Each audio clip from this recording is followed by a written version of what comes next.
This is the shift with Frida Liu. What's the shift about? Whether it's seismic or small, there's a need to make a shift towards sustainability. How are individuals and organizations doing this? Is the collective effort of everyone. Now, what exactly do you do with your used cooking oil? And please don't say you throw it down the drain. There's literally money you're throwing away, plus it's not exactly great for the environment. So my guests today are co-founders, Dr. Chatichai Chong and Syazwan Majid of Arus Oil.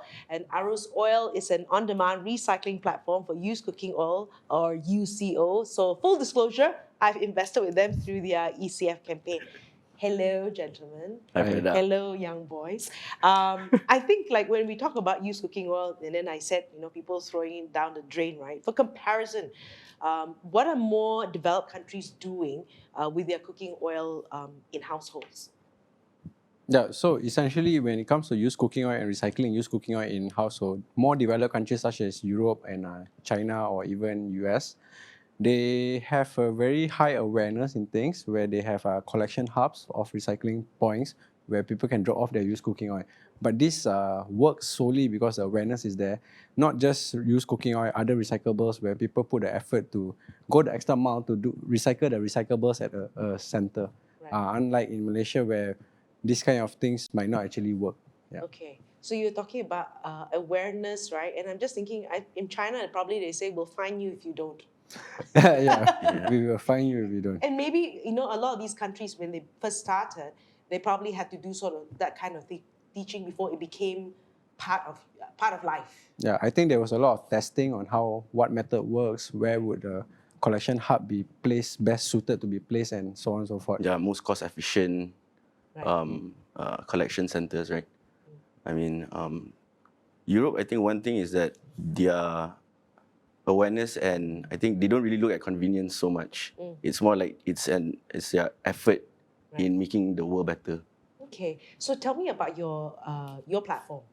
So Arus Oil is an on-demand recycling platform that enables households and businesses to recycle their used cooking oil conveniently at their doorstep. So this platform also enables them as a form of traceability for their used cooking oil that they have purchased and they have recycled. Okay. Yep. So when you say conveniently, what's the whole process? Right. So like you mentioned, or like we mentioned just now, what Europe is practicing right now is that they have collection hubs where consumers have to go to that collection points, right? And Malaysians, I think we rely a lot on convenience. So what we are doing is that we go to their doorstep. We go to that extra mile to their doorstep and enable them to recycle their used cooking oil, provide them an outlet. And this is an app that you have? Yep, it's an app. Okay, so it's an app. I just say when I want to do this and all that. So what's the uptake so far? The uptake? Yeah. So right now it hasn't come on live or? Yeah, I mean, we're live. We have about 4,400 users. We have 1,200 active recycling users that recycles about almost every month. Okay. We do about 30 to 35 metric tons a month right now, and we're most active in Klang Valley. Now, this started as a business only, like a couple of years ago, and you started this as a project 4 years ago. So, and what's consumer behavior like, just generally in Malaysia? So before we started off with the Arus Oil digital platform or app, we did a project 4 years ago in our own taman. We are both from Subang Jaya, SS14, Budak Subang. So what happened is we placed a collection hub within a balai lah, balai penghuni lah, right? So they were recyclables like plastic, cardboard, aluminium. So we added another one which is used cooking oil. So we had a big drum there for people to drop off their used cooking oil there. So starting that project, expecting in a taman with 2,000 households to get a lot of UCO from that point. And it's also a bit of a aging community there lah. Our parents are there lah. Our parents, probably your parents are there. Everybody's parents are there lah. So everyone is parents probably my age lah. But anyway, no lah. I think you're still younger a bit. So we hope that they recycle a lot of used cooking oil lah. But it did not. The outcome was bad. We got probably about 50 to 100 kgs per month. On top of that, there were other things where people don't throw used cooking oil. They throw other things like water or engine oil or whatever they feel like they want to pour, Slurpee, whatever they want to pour, they just pour. So for us to have a collection hub, we decided that it has to be manned. someone that detects this is 𝗬𝗂𝗍, then you can pour in it. But when it's man, then your cost inflates. Your cost inflates, and the idea of people recycling just like that is, it denies that idea lah. So we were tweaking around and thinking, how do we tweak the convenience factor? So that's when we came up with this app lah, this Arus Oil platform, where when you have oil, it's always like, I just want to lepas today. I want to lepas today or tomorrow. I don't want to wait for the recycling man to come once a month, or I don't want to purposely go to somewhere far to recycle. So that's where we have an on-demand recycling platform. So you just lepas on the app, we'll come and collect it at your doorstep. Okay, but there's a minimum, right? Yeah, so we have a MOQ of 5 kg. But there are times where people say they got 5 kg, but they actually have 2 or 3 kg. 2 or 3 kg. Yeah, but the trip was made there and done already, so we just carry on lah. Right. But the app gives us concentration and routing. So let's say I'm going to Puchong, I'm already collecting from 3 or 4 people. So if I'm going to collect another 1 kg from some auntie, why not? Yeah, Right. because we already accommodated that routing, costing, and the routing emission of carbon. Okay, so it's not, even when you did that project, was there money involved as an incentive, or, you know? At that time, it was, they were incentive in forms of voucher. Right, so even with incentives, it wasn't enough. It was about convenience. Yeah. Right, Yeah. at the end of the day, it's still about convenience and all that. Okay, now, so what actually happens with the 𝗬𝗂𝗍 collected? What do you do with that after? So the 𝗬𝗂𝗍, once we have collected it, first thing that we do is we filter it. Once we filter it, we let it settle. So there's separation between water and oil. Then we drain the oil. We drain the water, and then we conduct a lab test on the oil. Once the lab test is conducted, that's when we trade it as feedstock to a biodiesel manufacturer or a biodiesel plant. Okay, that's all in Malaysia. Currently, right now, it's being exported to Europe, but we trade it in Malaysia. Okay, so and your facility, what is the capacity? Yep, so our capacity right now is about 40 metric tons in one sitting. We churn about, every 40 metric tons. That's when we sell our used cooking oil. The capacity of the factory can actually be about 120 metric tons, which is why we are raising money on ECF. Okay. Yep. So that we can actually fund this upgrade for the facility. Okay, so the idea is that a lot of hotels will already know about this. The larger F&B operators already know about 𝗬𝗂𝗍, but it's the households that needs to be converted. Yeah, that's the market that we're trying to penetrate, because it's a totally new category, right? The F&Bs or hotels, it's a fairly mature market. It's more of a price competition. Where we also differentiate is that we offer the traceability aspect.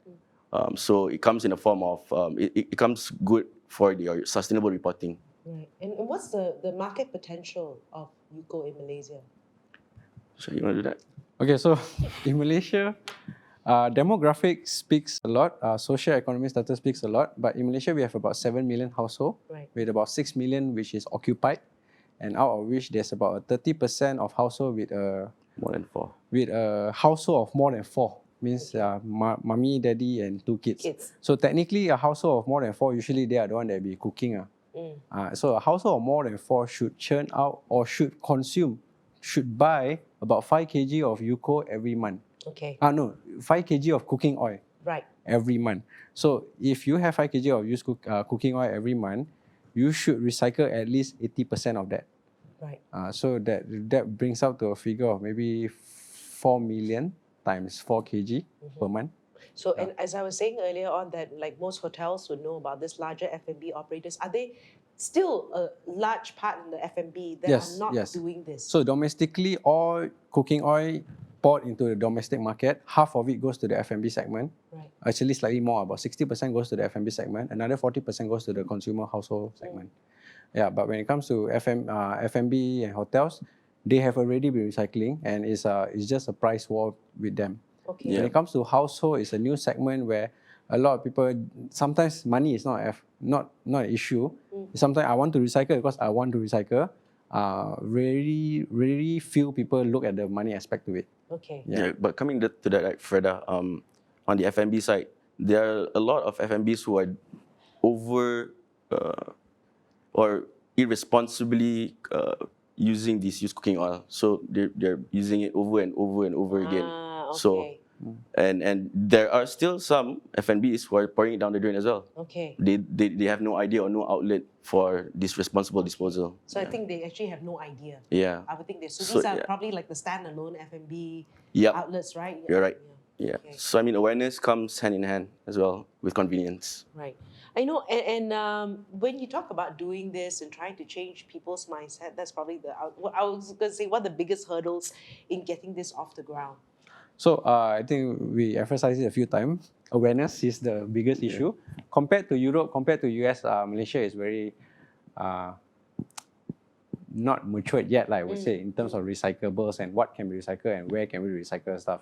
So the biggest hurdle is converting people that don't recycle to be recyclable, recycling citizen of Malaysia. That's the biggest hurdle, because even for us as maybe when it comes to different demographics, we don't deep fry. We maybe shallow fry or we stir fry. So they always say, I don't have much oil. I use one time, I use two times, and then at the end of the day, I goreng my telur lah. So I actually 100% eco-friendly. I use all my oil, right? So, but actually, in actual fact, there is a health risk to it if you reuse your oil over and over again. Ingesting polysaturated vegetable oil isn't actually the greatest thing for you to be doing. If you can. This is the doctor talking lah. yeah. So the awareness of it is like how many times you can recycle it, how many times can you refry it, and then after refrying it already, then you should store it and recycle it lah. So a lot of people don't know this fact. For actual fact, even converting my mother was a challenge. Wow. Yeah. Converting Hans' mother was easier because Malay. Yeah. We fry a lot as well. We fry a lot. Okay. Yeah. Converting my mother, which is my mother, which is very health conscious. Right. But she's like, it's so little. Why I want to recycle? Okay. Yeah. So now that is the biggest challenge we're facing lah. Awareness to it. Okay. Awareness, and with the ECF fundraising, what are you going to do with that? Yeah. So essentially, we'll be spreading our facility further nationwide. Of course, we're neighboring states and trying to expand further, and then having more awareness campaign, and also expanding our fleet. So when it comes to recycling used cooking oil, there are two things to consider: our cost and our carbon emission that we actually going to recycle used cooking oil to save carbon.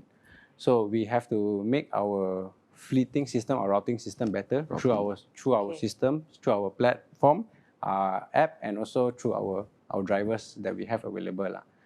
Okay, so if you look at this under sustainability, would this be under SDG 12, responsible consumption, and production?